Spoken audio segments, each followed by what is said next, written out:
welcome to Linux Action News, our weekly take on Linux and the open source world. This is episode 94, recorded on February 24th, 2019. I'm Chris. And I'm Joe. Hello, Joe. Good to be connected with you. We kick things off this week with some great news out of the KDE camp. Yeah, they've decided to embrace Matrix and add it to their instant messaging infrastructure. They're going for something modern, but freedom-respecting. I'm really pleased to see this story. So just backing up here for a second, to make it clear, we're talking about the project and how they communicate. I mean, I'm sure we'll see this influence trickle down into some of the KDE applications, but this is big because communication is something the project has struggled with. Inside the KDE group, there's different camps of messaging. You have Telegram, Discord, IRC, different IRC servers and rooms, and a mixture of all of these, which has led to some complaints in the project about making it hard to communicate, staying up to date on what everybody's working on, keeping everybody pulling in the same direction. This sort of solves that because it introduces bridges to some of these different endpoints, but it also brings a lot of advanced communication and routing features. Matrix is really nice, and when you combine it with something like Riot.im, which they will be, you have a lot of the features of Slack and more. And that's why it's so great to see this, because Slack for some projects is quicker to get started with. It's got a network effect. It's free for certain types of usage. And it's really tempting because there is, for a lot of cases, a workflow improvement. And so the projects are tempted to just hit that button, start up a Slack, boom, now we're collaborating. Deploying something like your own Matrix server and loading Riot.im on top of that, depending on which way you go, can be a much larger investment. But it's open source. So it's an open source project using another open source project to communicate, which makes both projects better. And it means this stuff isn't locked up in some proprietary database in some company that's, keeping all of this stuff for profit reasons, which they have every right to, but might not mesh with the same goals of a project like KDE. Well, that's exactly it. This is decentralized. It's open source. It really fits perfectly with the KDE ethos. And as for the network effect, I don't think it's a huge issue because the kind of people who use KDE and the Plasma desktop are the kind of people who care about software freedom. And so I think they're more likely to use Matrix than maybe users of some other open source software that's maybe a bit more pragmatic. And am I off base there? Or do you think that KDE users tend to be more freedom loving? I don't even know if it really matters because they certainly will be more inclined to use Matrix now because that's what the project is using. And if they, as users, want to get involved with the project, they'll be using Matrix. I mean, it creates its own network effect when a large open source project starts to use this. And this is just more good news for Matrix. That might be the bigger story here, is Matrix has had a really good year. They've confirmed that they're the basis for France's secure instant messaging application, which is huge. Again, they're using like a fork of Riot.im to do this. And there was a FOSDEM talk that went into details about it, Joe. I know you probably saw that talk.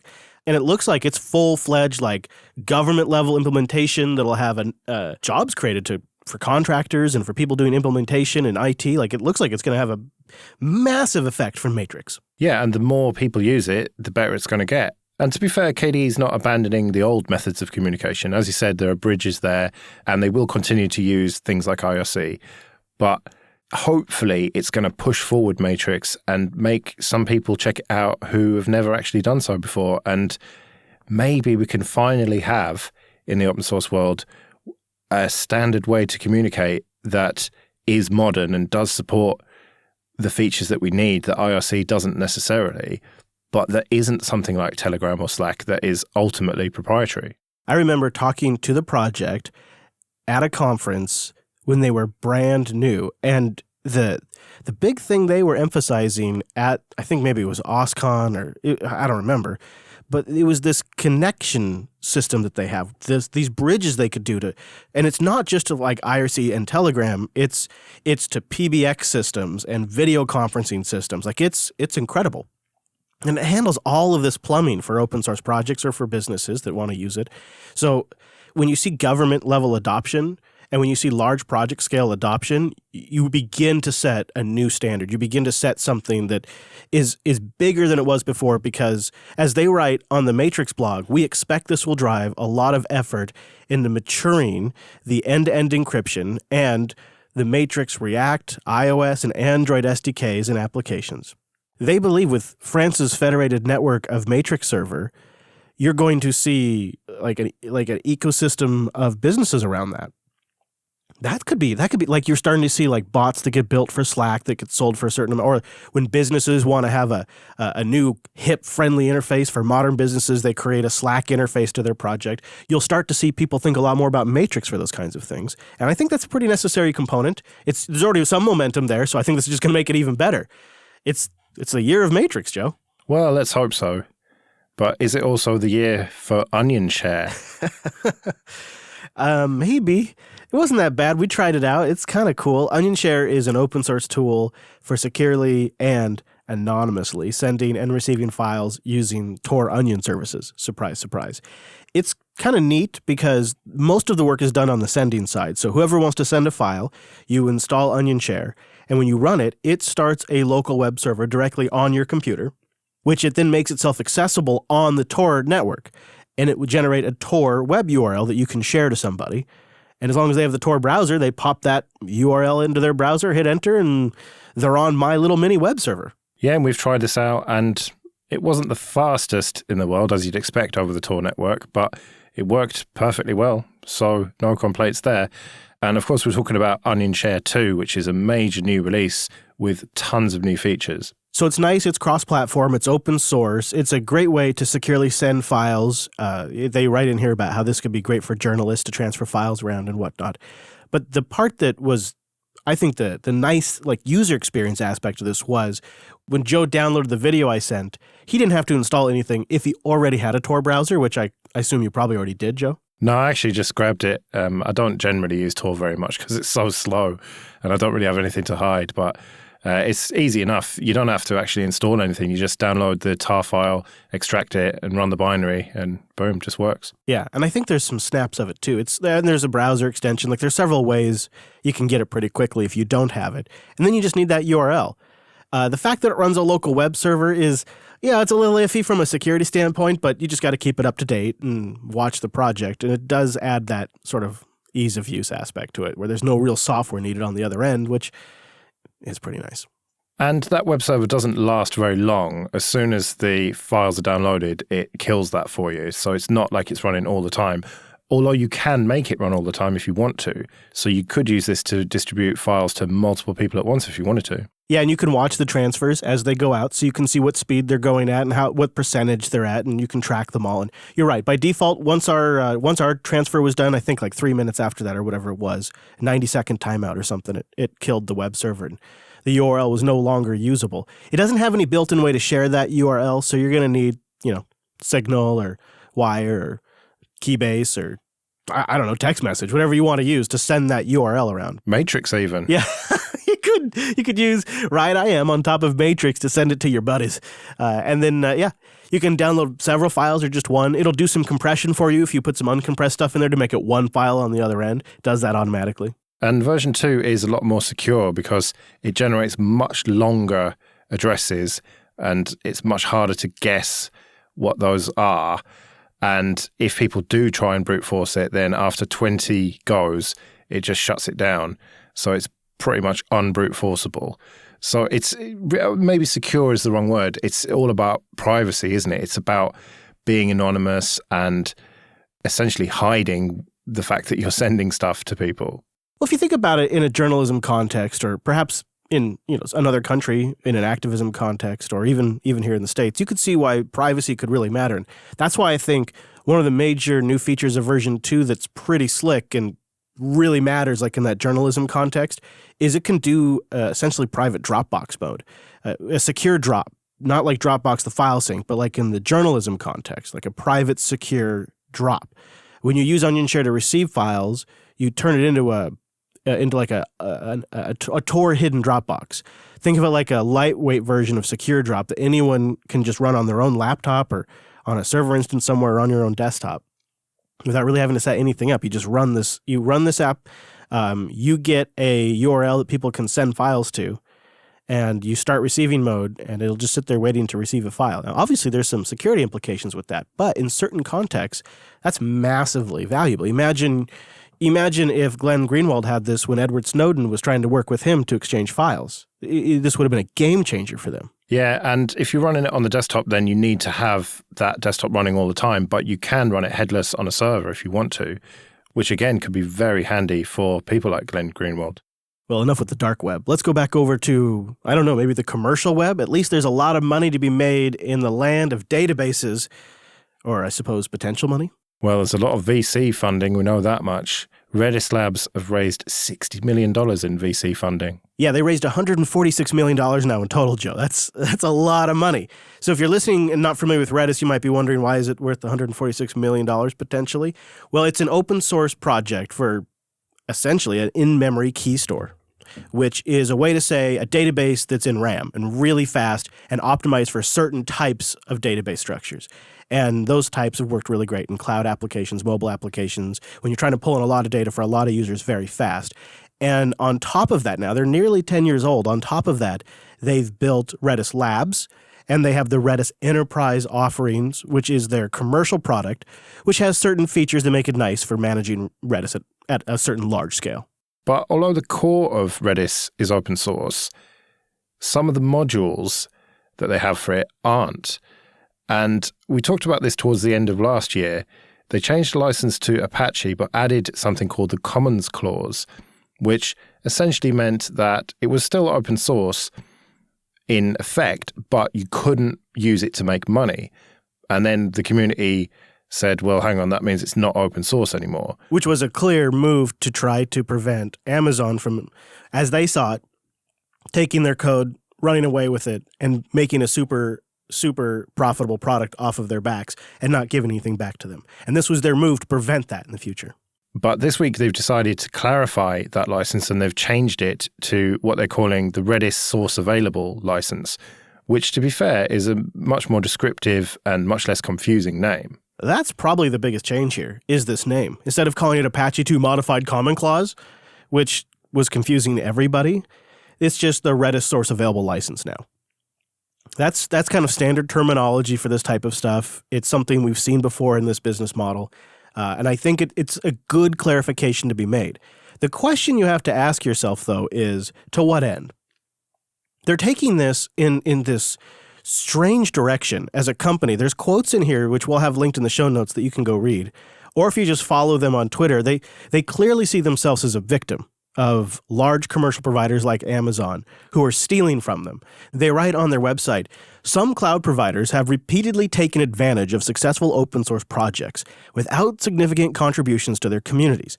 They go on to write, they repackage software that was not developed by them into competitive, proprietary service offerings and use their business leverage to recap substantial revenues from these open source projects. Their new license was designed to help prevent this, but they treat it as if this is some new battle that they're fighting. In fact, they declare the open source model no longer functional, and it must be rethought, they say. Open source is fundamentally flawed in the age of cloud computing. And that's scary stuff. MongoDB's kind of said something similar. That's provocative. But it's also lessons we've learned in the 90s. Apache had this same problem when the LAMP stack became popular. This isn't a new issue. We've had this problem before, and it's something that you probably should have been aware of when you chose an open source license to begin with. Well, exactly.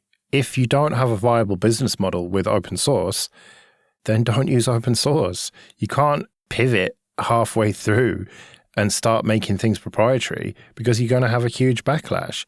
And I probably shouldn't be saying that don't use open source, but I think the better way to say it is find a business model that works with open source. And to have not seen this coming was just short-sighted of them. And now they're trying to retroactively fix it with a license change so that way they can go to the VCs and say, well, look, now we've got a handle on our future property. Our value add, we've got a real handle on that now. It's licensed properly. People have to come to us. And, their business is growing. They say they've got around 8,000 customers right now that use their hosted services. That's not Amazon scale, even a little tiny bit, but it's something. It's generating them a nice little bit of cash, and they want to grow that. And so they're going to the VCs and they're saying, well, now that we've relicensed, that's all tidied up. We've got that in the can now. And the proposition seems to be, in the future, we're going to invent some stuff for the enterprise side that's so great, they'll have to use our services. But I would very much doubt that. I would just simply think that if they created something that added value, Amazon could just replicate it on their own, using their own development team at a much larger scale and integrate it into their product pipeline. They've now got the base, right? There's no putting the genie back in the bottle, if you will. The core source code's out there, and now they can build value on top of it forever. Apache fought this same issue in the 90s, and Apache decided to double down into open source and say, well, look, it gets our product out there as a standard. Now Apache's a platform. There's a LAMP stack now, and it furthers open source. So there is a net win for Apache in that direction, and there's a net win by Apache becoming the standard. And, nobody's walking around with Apache money, buying Teslas here and there, but it was the right way to handle this because of the license they used. And Redis is treating this as if open source has gone bankrupt and Amazon's running away with the source code, as if no one's ever done that before. Yeah, so really it boils down to they should have done the foundation route rather than making Redis Labs a commercial entity, because there's not really that much money to be made that way. If you're a foundation that doesn't have to chase growth and revenue, you can just concentrate on making a good open source product, and the finances will just sort of work themselves out. And as you say, no one gets rich, but it is sustainable. Yeah, who's to say? Maybe they can pull off a competitive commercial offering. I mean, they are the creators of the software. If anybody could compete, it should be them. So perhaps Redis Labs will pull something out here, and in a couple of years, they'll have tens of thousands of customers using their hosted solution, and there'll still be a good core open source application for us all to use. That could very well happen. We'll see. But I do think it feels a little disingenuous to say that open source is fundamentally flawed and that the cloud is ruining open source. The cloud's powered by open source. Yeah, well, we wouldn't have had the cloud without open source probably. And for it to kill it just seems a bit over-egging the pudding to me. I think that it might kill certain business models like Redis Labs, but I think ultimately open source will be fine. New technology waves often do that. They disrupt one business model and new ones emerge. Just ask the news industry. But that doesn't mean the cloud won't always be powered by open source and Linux in some form or another. It's the business models around it will continue to change as the industry changes, but that GPL cancer, that's not going anywhere. Maybe the cloud will be powered by ARM processors soon, Joe. Yeah, that's the question. Is this finally going to happen? How long have we been talking about ARM in the data center? And it just doesn't ever seem to fully take off. But now ARM have announced Neoverse processors that they're at least claiming are going to disrupt the x86 side of things. And we are finally going to get these ARM data centers that we've been long promised. Here they come. Yeah, ARM claims the design provides as much as 2.5 times more processing power for certain server workloads than previous ARM architectures, and they say, moreover, it's 60% speedier when assessed by how fast it processes integers, which are a basic unit of data. They also hype the artificial intelligence support. I don't doubt that ARM CPUs are going to see continued adoption in the data center, especially on the edge devices, absolutely. Accelerators, purpose-built devices, clearly, I think ARM's going to probably see a ton of success there. New telco equipment, absolutely ARM-based. I could clearly see that. That seems obvious to me. But I'm on board with Linus on this one. Anything that's going to be in the application stack, anything that lives in layer 7, that's going to be running on x86 processors for a very long time. Yeah, that's what everyone's talking about. This email thread where Linus has basically said, nah, this is not going to happen. They're not mature enough. It can't compete with x86. And the fundamental reason that he said is people are developing on x86 workstations and they want to deploy to x86 servers, which is a very valid point. People don't want to have to deploy to a different architecture because you're inevitably going to find various bugs that are on one architecture but not on the other. And look how slow enterprise is to adopt changes. Like these large-scale enterprise applications, there's still systems running on Windows 7 and Windows XP because it runs along just fine, and that business class application needs that operating system. It's a slow-moving very slow-moving industry when it comes to software. And I think he nailed it when he said as long as people will have to cross-build for x86 and ARM at the same time, it's just not going to be that great. Like, you have to get to a point where it's the only platform people are developing for the software to get really great and to be really good, server grade, at that higher level where you're creating user applications. But the thing is, we know that all developers use MacBooks, right? Where even if it's in secret. And it looks like Apple are going to switch to ARM very soon. They proved with the iPad Pro that they can have desktop-class performance with an ARM device. And so there are strong rumors that in the next year or two, Apple will be shipping at least some machines that are completely ARM-based. You're referring to some reporting that was out of Axios this week that was citing, quote, developers and Intel officials that were familiar with the matter. And I guess on Intel's roadmap, they are planning for Apple to transition to ARM by 2021, something like that. That seems like it would be a pretty big mistake for that developer market that bought a lot of MacBooks so that way they could have a system that could run their proprietary applications or whatever it is they wanted, but then they could click a button and have the Bash terminal and have access to some of the standard Unix userland applications. That was a huge selling point for the MacBook. And I watched conferences, I just watched it take off like wildfire year after year. You go to several a year, and at every event there'd be more MacBooks. We'd talk about it on the shows. We'd be like, there's so many MacBooks now. And it was clear what they were doing. They were SSHing into Linux boxes. And I think a big part of it was they could do some of that local development right there. They could install Ruby, they could install Perl or Python and do development right there in a terminal and then upload it to their cloud instance or whatever it might be. And it just seems like you lose a huge part of that value if it's not x86. I might be wrong, but it would seem like that to me. And I think I completely agree with Linus's point, and I'll link it in the show notes so that way you guys can read it. I think it's just a compelling point. Like, that's why x86 took over the server market to begin with.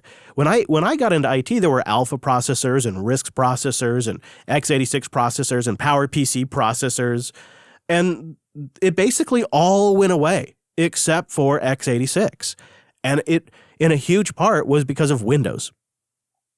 Because developers were writing on Windows on their x86 PCs. And that's why. However, where Apple leads, the rest of the industry generally follows. And so we might end up seeing ThinkPads with ARM processors in them. It might just become the standard. I'm not saying that it's going to happen this year or maybe even in 2020, but within the next 5 years, ARM processors could catch up and we could get enough performance, not to mention the incredible battery life that we get as a result of that. And it might be that they take over. I do tend to agree. If you zoom out the timeline enough, you kind of do think it has a bigger possibility of working out. And Apple makes their own chips in-house, so they'd be a pretty key vendor to switch over their desktop or laptop line, maybe just be a few machines or one machine at first, and they could just throw a few of their A-series processors in there like they do in the iPads. Just throw 6 of them in there. I mean, maybe, and maybe that takes off and the PC vendors do it, and all of a sudden you got a bunch of people that are writing software on ARM CPUs, and so the server market makes a transition. I've always thought ARM would be successful in the data center as we break things off into more purpose-built appliance hardware, which is a super common trend in the data center. There's so many appliances and accelerators for different things now, and why wouldn't you start with a pretty competitive CPU platform that has lower power usage and produces less heat? Like, it's just obvious. And there's just going to be more and more of that. So maybe there'll be parity in a 5 to 10 year time period. It could be before that. I mean, I saw Popey tweeting about wanting to test snaps on ARM this week. So it's something that obviously is on Canonical employees' radar, Linux on ARM.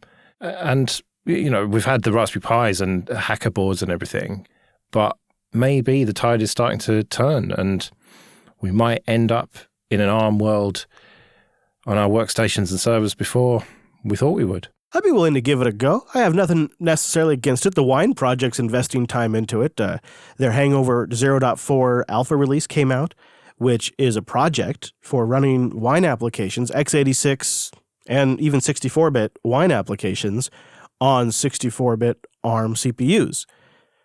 So they're doing not only the Windows API translation, but under the hood, they're taking QEMU and they're virtualizing x86 components to run that Windows application on a Linux box with an ARM CPU. Well, just last week, we were talking about those cheap Windows laptops that are ARM-based and the struggle to get Linux running on them and how, okay, it's not quite there yet, but it is happening. And it's great to see that the Wine developers are keeping a pace with this. It's very early days and things aren't working very well, but it's not something that they're ignoring. And so it is great to see that you might end up being able to play Windows games on Linux on ARM machines. It's going to take a lot of ARM processors, or they're going to have to get a lot faster because right now, as you would imagine, there is, as they put it, a quote-unquote cost due to emulating the whole x86 or x86-64 architecture. And as their documentation states, quote, don't expect this to be fast. So it's got some work, but I wonder if that old, trucks versus cars analogy that got applied to tablets and PCs a lot, I wonder if that might be updated in the near future where the x86 systems are your trucks and your cars, just your daily drivers, are ARM-based systems. Yeah, or maybe a more apt analogy would be like a scooter or something, one of those electric scooters that you can get with the apps on your phone. Well, if it develops, Joe, you know what? If we see it developed into something, we'll cover right here on the show. Well, that and all of the other things that matter in Linux and the open source world. Go to linuxactionnews.com/subscribe for all the ways to get new episodes. And go to linuxactionnews.com/contact for ways to get in touch with us. Yeah, I'd love to hear from you if you think ARM is going to take over the data center. Go read the link for Linus's post and then go to their contact page and make your case. Also, if you are a full-stack Ruby on Rails developer, Linux Academy is hiring a full-time remote position. Go to linuxacademy.com/careers, or we'll have a link at the bottom of the show notes in this episode if you'd like to apply. We're also doing another freebie study group after Linux Unplugged on March 5th. It's about Linux system fundamentals and some history. Go to meetup.com/Jupiter Broadcasting for more details on when and how to participate and all that kind of stuff. We'll be back next Monday with our weekly take on the latest Linux and open source news. I'm at Chris LAS. I'm at Joe Ressington. Thank you for joining us, and we will see you next week. See you later.